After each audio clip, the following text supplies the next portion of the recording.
Buenos días, gracias y paz para cada uno de ustedes, amigos y hermanos que me ven a través de este video. Traigo varias reflexiones, varias palabras de varios versículos de la Biblia. En Romanos 15:8 dice: pues os digo que Cristo Yahshua se puso al servicio de los de la circuncisión para mostrar la verdad de Dios, para confirmar la promesa hecha a los padres. Es para dejarles bien claro que para la religión de turno de esta época, que Yahshua de Nazaret vino exclusivamente para la circuncisión, o sea, para los israelitas de aquella generación, de aquella época. Él vino a su pueblo lo rechazó, su pueblo lo vituperió, lo blasfemió y lo mató. Yahshua no vino para ningún gentil de allá, y mucho menos para nosotros aquí en el siglo XXI, que ya vivimos la gracia plena, la plenitud de la gracia de Dios. Yo les recuerdo que Yahshua escogió al apóstol Pablo cuando era Saulo. Saulo perseguía a la iglesia, era un fariseo, un religioso, celoso de la ley de Moisés, y lo escogió a él, yendo a Macedonia a perseguir la iglesia. Le escogió a él para revelarle la gracia de Dios en el tercer cielo y traerla a nosotros los gentiles, y después llevarla por último 14 años después a los judíos allá en Jerusalén. En 1 Juan 15:16 dice: si alguno ve a sus hermanos, quiere decir, Juan le está hablando a los judíos, a los hebreos, a los israelitas, si alguno ve a su hermano cometiendo un pecado que no sea para muerte, pedirá y Dios le dará vida. Esto es para los que cometen pecado que no sea para muerte. Hay pecado para muerte, por el cual yo no digo que se pida. Sí, pecado es la transgresión de la ley de Moisés, mi querido amigo. El sistema religioso nunca va a conseguir explicar este texto. Nunca va a conseguir explicar este texto, porque cuando se trata de entender los contextos y separar los pactos, el sistema viaja literalmente en la mayonesa. Viaja literalmente en la mayonesa, hablando así. Había varias transgresiones de la ley de Moisés que recibían la pena de muerte, como por ejemplo el adulterio. Simple así.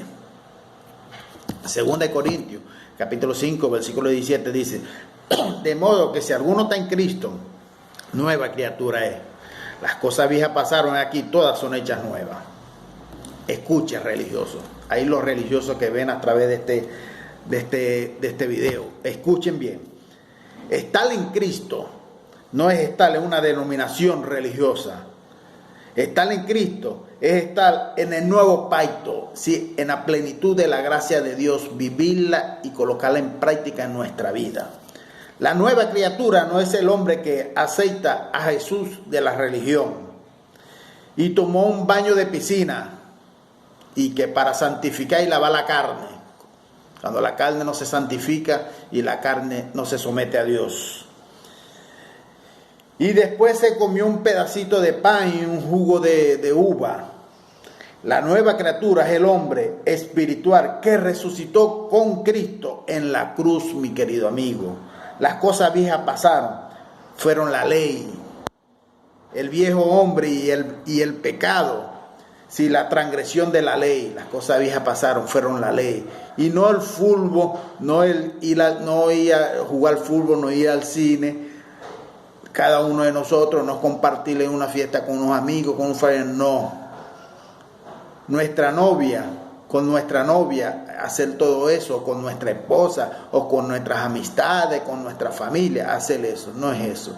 Lucas 10:18 dice, le dijo: yo veía a Satanás caer del cielo como un rayo. Otra palabra distorsionada por la religión evangélica. Le dijo a sus discípulos: Satanás, el adversario. Yahshua no vio un Satanás con cacho, con rabo, caer del cielo como un rayo, no lo vio. Yahshua vio la ley de Moisés. Oye, lo que pasa es que no entiende nunca como habla la escritura en alegoría, en metáfora, en parábola. Son muy pocas literales. Son muy pocas palabras literales, con figuriñas, con símbolos, como escribían los griegos, como escribían los hebreos. No escriben igual que escribimos nosotros los latinoamericanos. Yahshua no, vio la ley de Moisés caer como un rayo. ¿Por qué? Porque su gloria era transitoria. La gloria de la ley era transitoria. Mira lo que dice 2 Corintios capítulo 3, versículo 13. Y no como Moisés, que ponía un velo sobre su propio rostro, para que los hijos de Israel no fijaran la vista en el fin de aquello que era pasajero. ¿De qué está hablando ahí? Si usted lee el contexto completo, está hablando de la ley de Moisés. Era el fin de aquello que era pasajero. La ley que estaba próximo a su fin. Romanos 10:4 dice, porque Cristo es el fin de la ley para justicia a todo aquel que cree. Cristo fue el fin de la ley. ¿Por qué las religiones evangélicas siguen practicando algunas de la ley de Moisés en sus denominaciones, en sus cuevas de ladrones, llamados de templo y de iglesia por los hombres? Esto, porque eso da lucro y somete al pueblo, como lo sometían los sacerdotes en la antigüedad, sometían al pueblo a su doctrina, a su precepto, con dogma, con ordenanza. En su muerte la ley de Moisés cayó y fue aniquilada. Quiere decir, en la muerte de Cristo la ley de Moisés cayó y fue aniquilada. Hebreos 2:14 dice, así que por cuanto los hijos han tenido en común una carne y una sangre, él también participó igualmente de lo mismo para, por medio de la muerte, destruir el poder al que tenía el imperio de la muerte. Este es el diablo, ¿sí? La carne. Para que su maravillosa gracia fuese establecida, amigo, para todo y para siempre. Hebreos 10:9 ha dicho luego, he aquí que vengo, oh Dios, para hacer tu voluntad. Quítalo primero para establecerlo. Así que quitarle el primer pacto para establecer el segundo pacto. La gente no entiende cómo se lee la escritura. Y nunca lo va a entender en el ámbito secular. Tiene que ser espiritualmente revelado por el Espíritu de Dios que está en nosotros, por revelación. 1 Corintios 3:10 dice, conforme a la gracia de Dios que me ha sido dada, yo como perito arquitecto puse el fundamento y otro edifica encima, pero cada uno mire cómo sobreedifica. El fundamento es la doctrina eterna de la gracia de Dios. Amados hermanos, el fundamento de la gracia es eterno. Ellos ya la edificaron. Cuando hablo de ellos, el apóstol Pablo y sus seguidores ya la edificaron sobre el fundamento según la realidad de ellos en su época. Nosotros aquí edificamos sobre el fundamento, del mismo fundamento pero en nuestra época, según la realidad de nuestra época.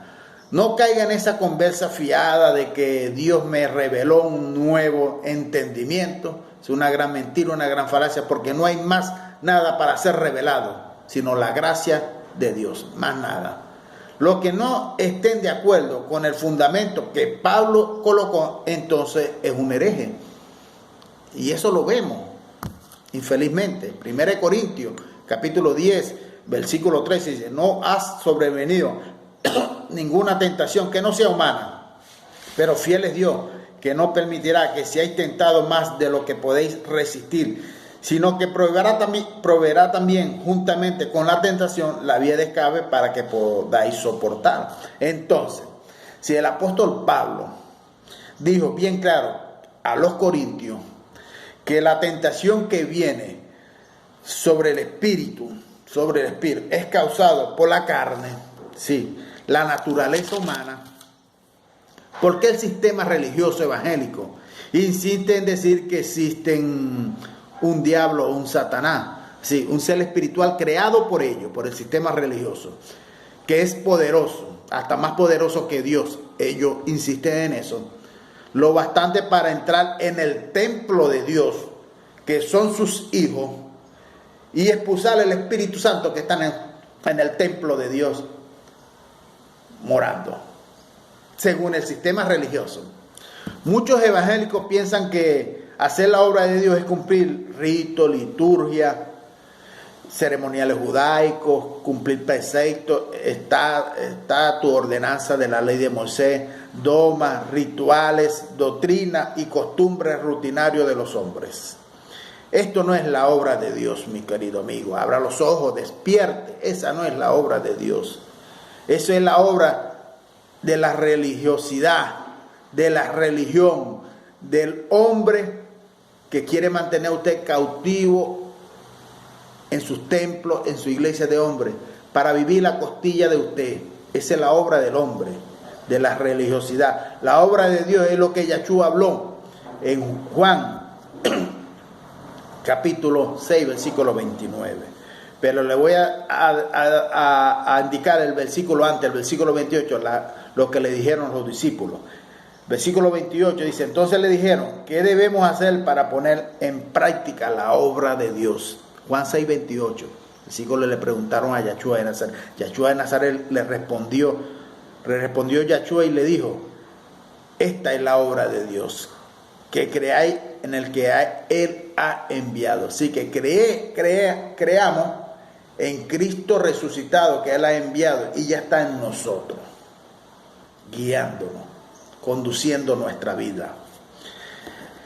Ahí, si usted me ve mi condición, yo le voy a poner un ejemplo. Ahí, si usted ve mi condición, un hermano, ve mi condición precaria, y él me había prestado un dinero, y ve mi condición precaria, y llega a la conclusión y dice, hermano, usted a partir de hoy no debe más nada para mí.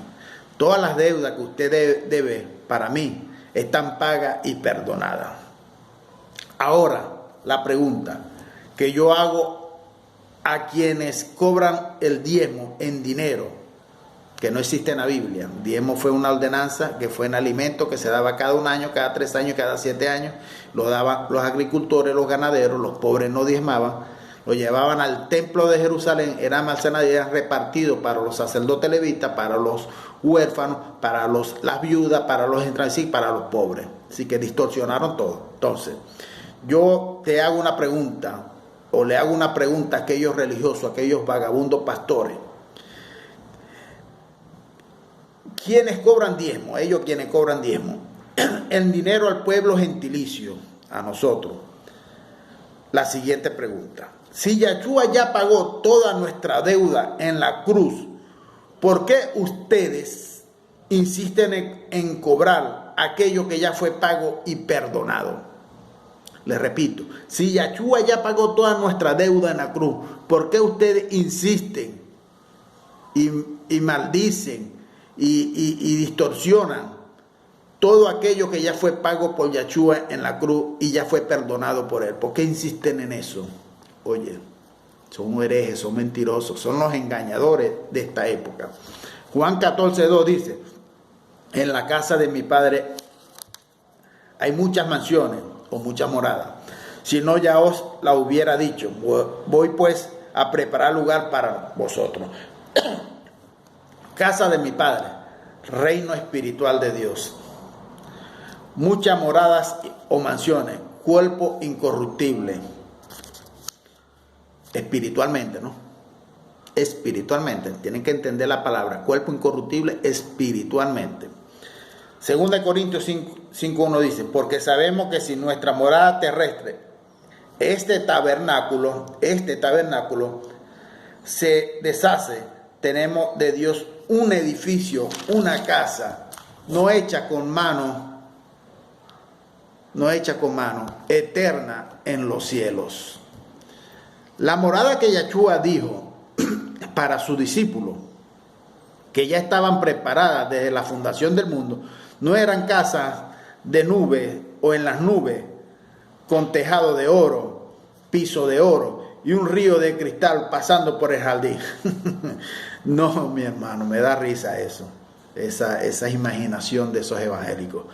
La morada son los cuerpos glorificados que después de la cruz y del año 70 ya estaban a disposición de los hijos de Dios.